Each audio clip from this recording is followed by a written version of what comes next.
DGISPR نے کہا کہ ہم نے شاہین 2 کا تجربہ کیا ہے، تو اس پر 1.5 لاکھ کمنٹس آئے ہیں۔ انہوں نے کہا کہ آپ شاہین 2 کے بجائے مسرت شاہین 2 بنا دیں۔ DGISPR نے کہا فوج کی طرف میلی آنکھ سے دیکھنے والی آنکھ کو نکال دیں گے۔ لوگوں نے تبصرہ کیا کہ آپ ان سے بنٹے بنائیں، ان کے ساتھ بلور کھیلا کریں، لیکن یہ کہ ہماری بات سنیں۔ مسئلہ کشمیر کو باہر رکھ کے، مسئلہ کشمیر کو نظر انداز کر کے، 6 لاکھ شہداء کے خون کو نظر انداز کر کے ہندوستان سے تجارت اور دوستی جو ہے یہ قومی خودکشی کے مترادف ہوگی۔ یہ بالکل ناقابل قبول ہے۔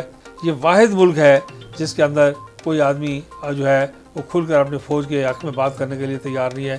کتنی بدنصیبی کی بات ہے۔ پاکستان کے اندر دائیں بازو کمزور کر دیا گیا، تباہ کر دیا گیا، اور اب لوگوں کو سبق پڑھایا جا رہا ہے کہ معیشت ٹھیک ہونے تک آپ انتظار کریں۔ مسلم کانفرنس غیر مشروط طور پر پاکستان کے دفاعی اداروں کے ساتھ، پاکستان کے ساتھ کھڑی رہنے والی قوت ہے، لیکن کس بری طرح دیوار کے ساتھ مسلم کانفرنس کو لگا دیا گیا۔ پاکستان کے جو حالات جس بے رحمی سے خراب کر دیے گئے ہیں، اس میں بدقسمتی یہ ہے کہ سارے قصوروار ہیں۔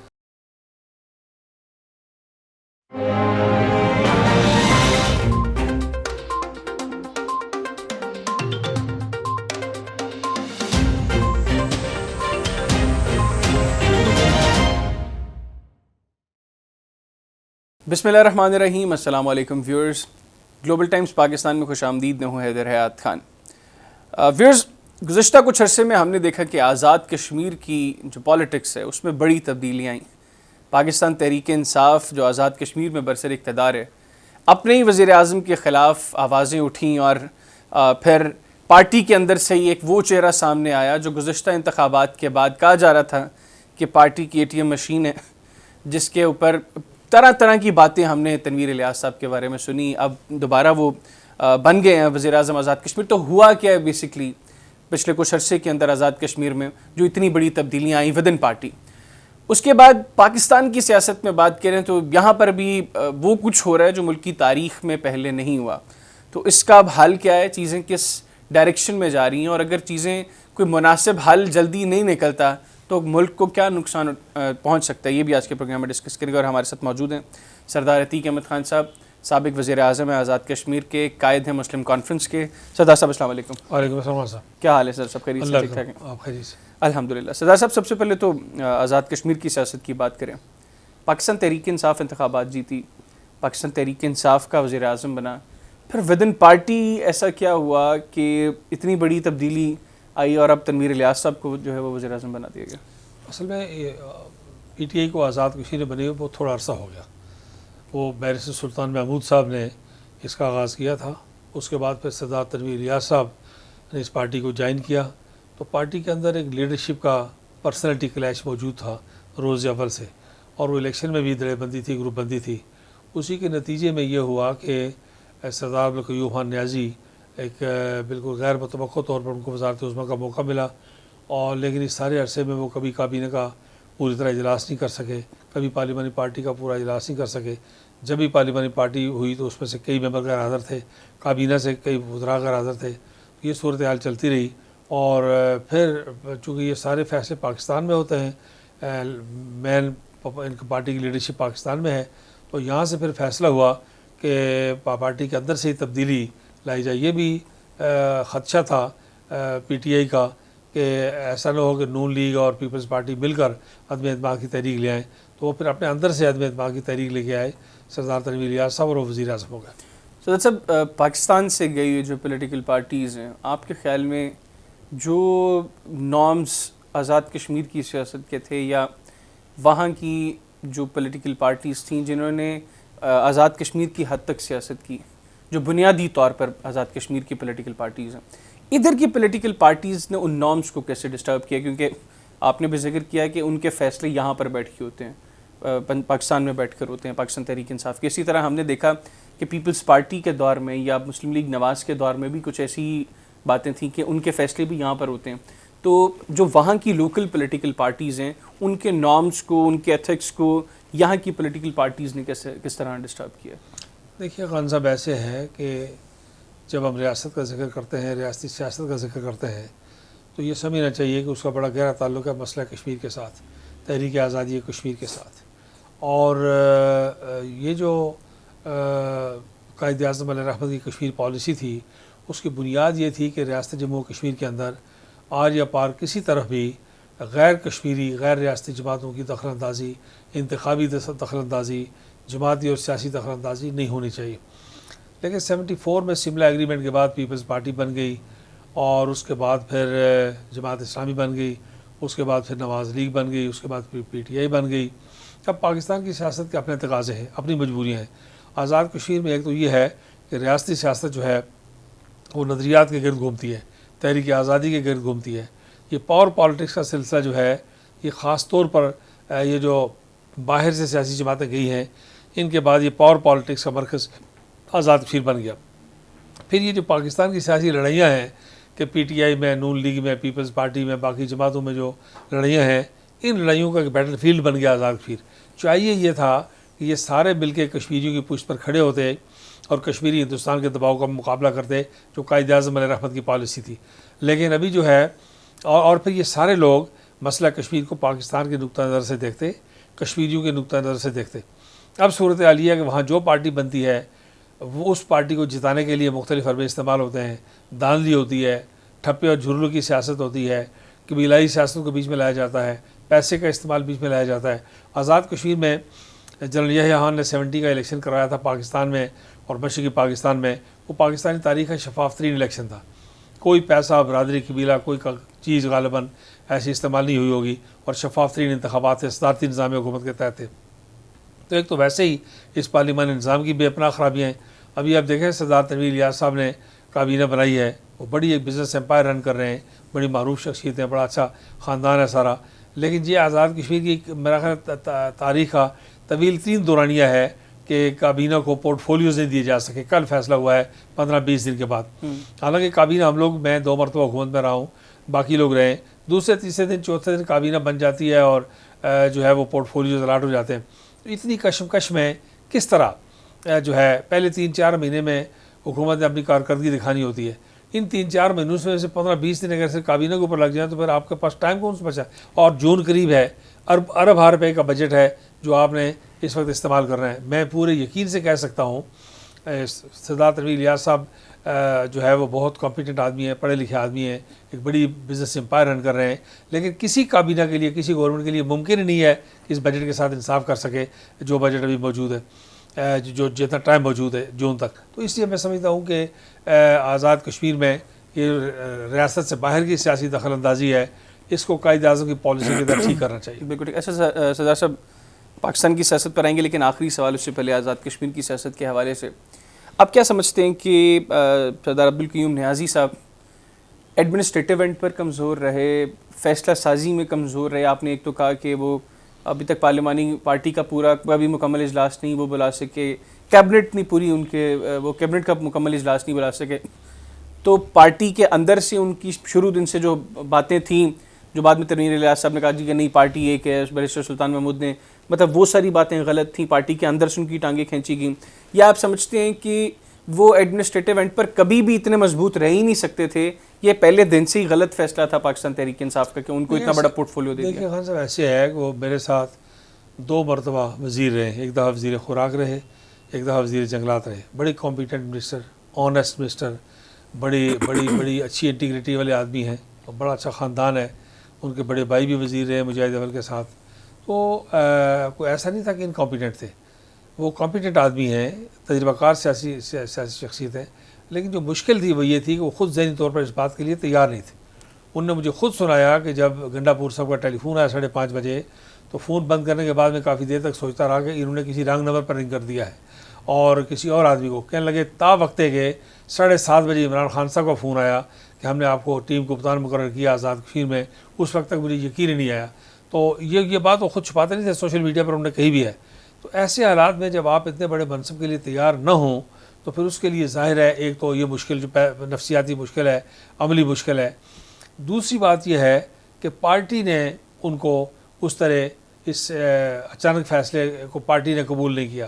اور سردار تنویر الیاس صاحب جو ہیں وہ مسلسل سردار عبدالقیوم خان نیازی کے مقابلے میں کھڑے رہے اور وہ اس معاملے میں کامیاب رہے.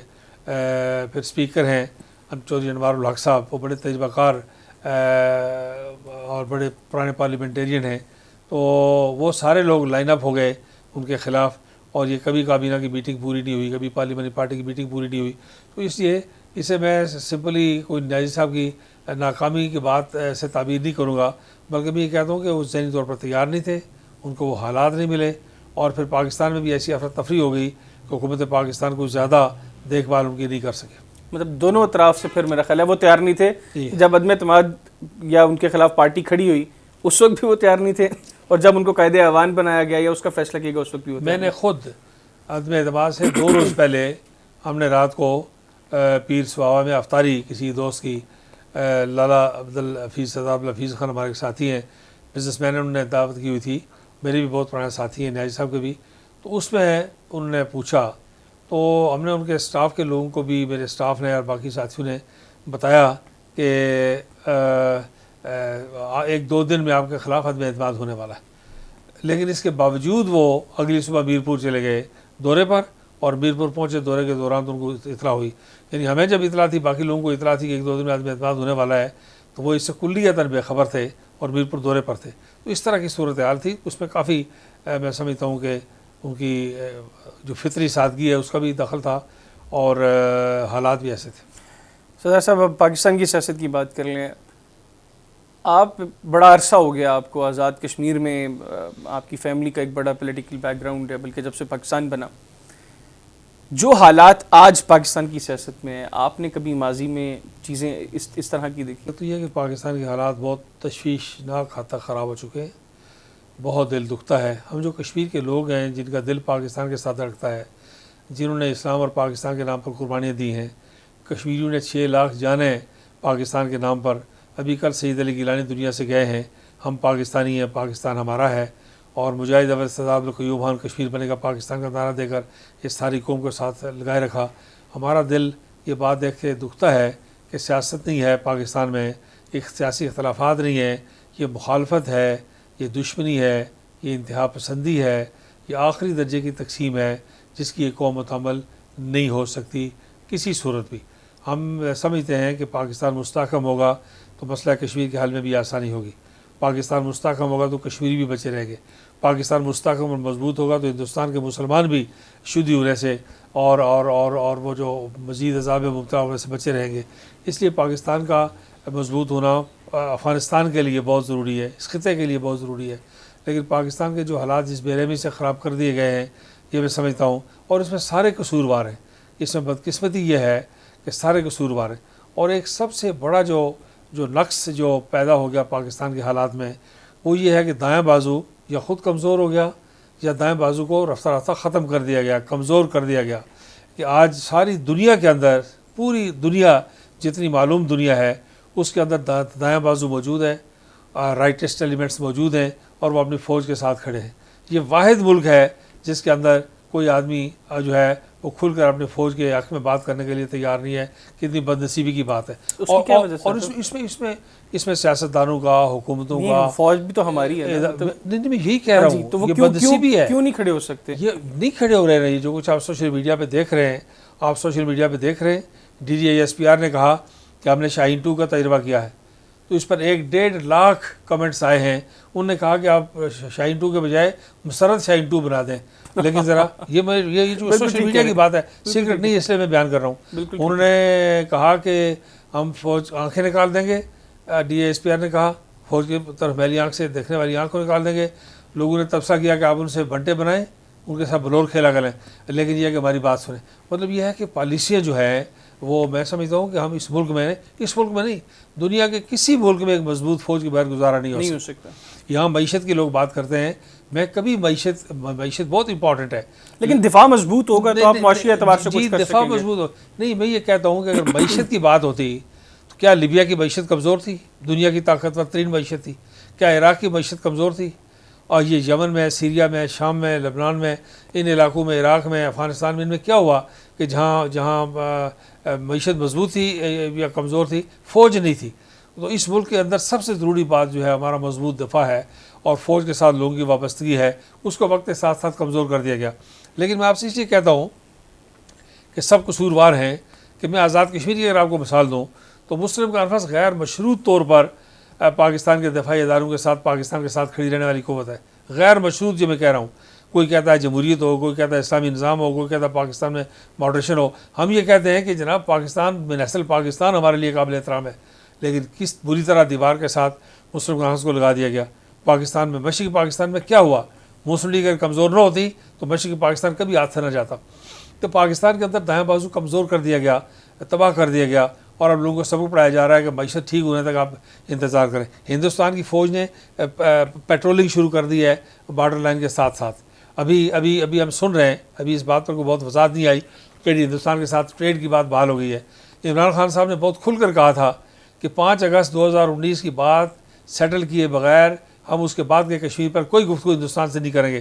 ابھی سنتے ہیں کہ گفتگو ہونے جا رہی ہے. لیکن اگر موجودہ حکومت ایسا کوئی قدم اٹھاتی ہے جس میں بھارت کے ساتھ تجارت کی باتیں ہوتی ہیں, بھارت کے ساتھ تعلقات میں بہتری کی باتیں ہوتی ہیں, اور کشمیر کا اسپیشل اسٹیٹس بھی وہیں رہتا ہے, اگر بھارت اس میں دوبارہ تبدیلی نہیں کرتا تو پھر آپ کیا سمجھتے ہیں آزاد کشمیر کے لوگ اس فیصلے کو کیسے دیکھیں گے؟ آپ لوگ کیسے دیکھیں گے؟ آزاد کشمیر کی بات نہیں ہے, مقبوضہ کشمیر کی بات ہے سر, پورے پاکستان کی بھی بات ہے, پاکستانیوں کی, پورے پاکستان کی بات ہے, اہل پاکستان کی بات ہے.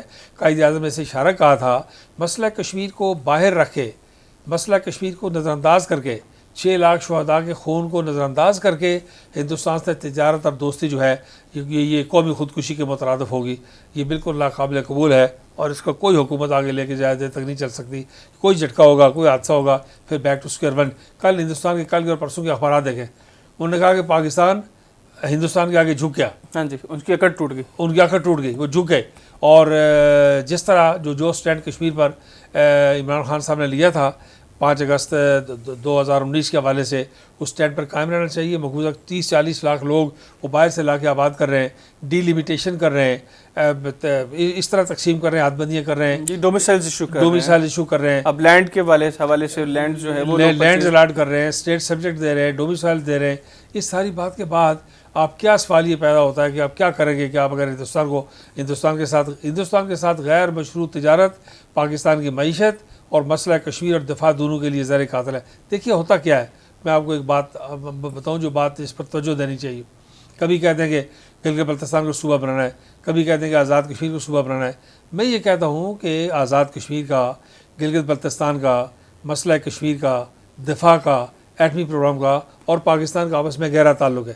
فرض کریں آج یہ بات طے ہو جائے کہ ہندوستان نے جو کچھ کیا وہ ٹھیک ہے, ہم اس علاقے کو مرج کر دیں, مسئلہ کشمیر ختم ہو جائے, تو فوری طور پر سوال پیدا ہوگا کہ پھر اتنی بڑی فوج رکھنے کی کیا ضرورت ہے, پھر اتنے بڑے دفاعی اخراجات کرنے کی کیا ضرورت ہے. تو دفاع کو کم کرنا پڑے گا. خدا نہ خواستہ ہندوستان ساری دنیا کے ساتھ مل کر ہم پر دباؤ ڈالے گا کہ دفاعی اخراجات کم کریں. اگر ہم دفاعی اخراجات کم کرتے ہیں تو ہمارا نیوکلیئر انسیف ہو جاتا ہے, پھر نیوکلیئر کی حفاظت نہیں ہو سکتی. اگر نیوکلیئر رول بیک ہوتا ہے تو خدا نہ خواستہ پاکستان رول بیک ہوتا ہے. تو یہ سب چیزیں ایک دوسرے کے ساتھ انٹر لنکڈ ہیں, انٹر کنیکٹڈ ہیں. ایسا نہیں ہے کہ آپ گلگت کو ادھر کر دیں, آزاد کشمیر کو ادھر کر دیں اور ہندوستان کو چھوڑ دیں کہ وہ اپنی مرضی سے لگا رہے. اس لیے پاکستان کی سیاست میں ہاتھ جوڑ کے پاکستان کے قومی رہنماؤں سے اپیل کرتا ہوں, عسکری قیادت سے اپیل کرتا ہوں کہ مزید وقت ضائع کیے بغیر مل بیٹھیں, اکٹھے بیٹھیں اور پاکستان کو ان حالات سے باہر نکالیں. ان حالات میں کچھ لوگوں کا مطالبہ الیکشن کا, کچھ لوگوں کا مطالبہ الیکشن ریفارمز کا. سوال یہ پیدا ہوتا ہے کہ ان حالات میں کوئی چیز بھی نتیجہ خیز ثابت نہیں ہو سکتی جب تک کہ افہام و تفہیم کا ماحول پیدا نہ ہو. سپریم کورٹ بیچ میں آ جائے, فوج بیچ میں آ جائے, کوئی ملک بیچ میں آ جائے, لیکن ان کے درمیان اب افہام و تفہیم کروائیں. آج اداروں کی کریڈیبلٹی کی صورتحال یہ ہے کہ اگر عدالتیں موجود نہ ہوں تو دن کو 12 بجے بھی موجود نہیں ہوتی, اور اگر موجود ہوں تو رات کو 12 بجے بھی موجود ہوتی ہیں. اب اس کے بعد اداروں کا کس طرح ادارے یہ توقع کرتے ہیں کہ ان کا کس قدر احترام کیا جانا چاہیے اور کیا کیا جانا چاہیے. فوج کو بھی جگہ جگہ ملوث کیا جا رہا ہے جو بہت افسوسناک ہے. کل سابق صدر پاکستان نے ایک جنرل کا نام لے کے کہا کہ ان کو کھڈے لائن لگا دیا. اب یہ باتیں کچھ ٹی وی پر, ریڈیو پر, اخبارات میں کرنے والی ہیں. میں سمجھتا ہوں کہ کتنی غیر ذمہ داری کا, کتنی میچورٹی کا معاملہ ہے. اس سے میری مؤدبانہ اپیل ہے پاکستان کے سیاسی اور عسکری قیادت سے کہ وہ بلا تاخیر پاکستان کے حالات کو ٹھیک کرنے کے لیے اپنا رول پلے کریں. بالکل ٹھیک. اور اس میں آپ کیا سمجھتے ہیں, کیونکہ مجھے یاد ہے کہ ایک مرتبہ آپ نے میرے پروگرام میں کچھ سجیشنز دی تھیں کہ ملکی معاملات میں خاص طور پہ جو اداروں کے درمیان ایک تقسیم ہو جاتی ہے, اداروں کو لے کر جو ان کو سیاست میں انوالو کیا جاتا ہے, پھر ملک کا جو دفاعی معاملہ ہے, خاص طور پر جو ہماری جیو اسٹریٹجک پوزیشن ہے, اس میں ہمارے دفاع کے جو تقاضے ہیں, آپ نے اس میں کچھ سجیشنز دی تھیں کہ آرمی چیف جو ریٹائر ہونے والے ہیں, جی تو آپ سمجھتے ہیں کہ اب بھی جو صورتحال ہے اور جو ہماری جیو اسٹریٹجک پوزیشن ہے ابھی بھی چیزیں اس طرح ہوں تو حالات مزید بہتر ہو سکتے ہیں؟ دیکھیے یہ بات پاکستان کے 70 سالہ تجربے سے ثابت ہو گئی کہ سیاستدان تنہا نہیں چل سکتے، ان کو ایک سٹیج پر آ کر فوج کی ضرورت پڑتی ہے. یہ بات کئی مارشلوں کے بعد ثابت ہو گئی کہ فوج تنہا کامیاب نہیں ہو سکتی، اسے کسی سٹیج پر آ کر سیاستدانوں کی ضرورت پڑتی ہے. اگر یہ بات درست ہے، ماضی کا تجربہ درست ہے، تو پھر اس بات کو ٹھیک کرنا چاہیے کہ ایک ایسی نیشنل سیکورٹی کونسل ہونی چاہیے جس میں یہ ساری قوتیں موجود ہوں اور foreign policy, defence policy, economic policy, ان ایشوز پر وہاں مل بیٹھ کے بات کریں. اسی طرح میرا خیال ہے کہ امریکہ میں اگر جنرل کولن پاول کو ریٹائر کر کے اس کو امریکہ کا وزیر خارجہ بنایا جا سکتا ہے، تو پاکستان میں آؤٹ گوئنگ آرمی چیف کو پاکستان کے صدر کیوں نہیں بنایا جا سکتا؟ اگر out going army chief Pakistan کے صدر منتخب ہوتے رہیں اور پاکستان میں جمہوری نظام چلتا رہے اور فوج کا اور سویلین کا تال میل جو ہے وہ قریبی طور پر موجود رہے، تو میرا یقین ہے کہ عدم استحکام دور ہو جائے گا. ایسا نہیں ہو سکتا کہ آپ کا ایک ہاتھ خدا نخواستہ کسی وقت معطل ہو جائے، کام کرنا چھوڑ دے، تو آپ دوسرے ہاتھ کو کہیں گے نہیں جی چونکہ جمہوریت کی بے ادبی ہو رہی ہے. ایسا نہیں ہوتا. ایک ہاتھ ایک کو کام کرنا چھوڑتا ہے تو دوسرا خود بخود جو ہے وہ حرکت میں آ جاتا ہے. تو ڈیفنس جو ہے وہ سب سے امپورٹنٹ انسٹیٹیوشن ہے پاکستان کا. ساری دنیا میں ڈیفنس امپورٹنٹ ہے اور پاکستان میں اور زیادہ امپورٹنٹ ہے. یہ چاروں طرف سے خطرات میں گھرا ہوا ہے. اس لیے فوجی، سیاسی، عسکری، پارلیمانی قوتوں کو قریبی تال میل پیدا کرنا پڑے گا. بالکل ٹھیک، بہت شکریہ سردار صاحب، آپ نے خصوصی طور پہ وقت نکالا. ناظرین، سردار صاحب ہمیشہ پاکستان کی، مستحکم پاکستان کی بات کرتے ہیں، اور مجھے یاد ہے کہ 27 فروری کو جب پاکستان نے بھارت کا جہاز گرایا، ابھینندن کا جو جہاز گرایا، اس وقت ہم لاہور میں نعیم صاحب کی طرف ہم ناشتے پر موجود تھے، اور ہمیں خبر بھی سردار صاحب کے سٹاف کی طرف سے ملی، پہلی خبر کہ پاکستان نے بھارت کا ایک جہاز گرایا. اس وقت جو جذبہ سردار صاحب کا وہاں پر میں نے دیکھا، وہ مجھے بڑی خوشی ہوئی، اور اس سے میں بھی تھوڑا خوش ہوا. اور ٹھیک ہے، بینگ اے پاکستانی، اس ملک کے ساتھ، اس ہماری فوج کے ساتھ تو ہمیں محبت ہے ہی، لیکن سردار صاحب کا وہ جذبہ دیکھ کر میرے اندر اس چیز میں بڑا اضافہ ہوا. اور پھر سردار صاحب کو کال کریں تو ان کا تو میسج پہ بھی وہ پاکستان زندہ باد جو ہے وہ لکھا ہوتا ہے. تو جو انہوں نے باتیں کی، میں سمجھتا ہوں کہ یہ ایک وہی شخص کر سکتا ہے جو پاکستان کے لیے، اس قوم کے لیے درد دل رکھتا ہے. اور میری امید ہے کہ ہمارے ادارے اس کو سنیں گے اور اس کے اوپر عمل بھی کریں گے، سردار صاحب کے مشوروں کو کنسیڈر کریں گے. آج کے پروگرام سے اتنے، اگلے پروگرام تک کے لیے حیدر حیات خان اور گلوبل ٹائمز پاکستان کی ٹیم کو اجازت دیجیے. اللہ حافظ. پاکستان زندہ باد.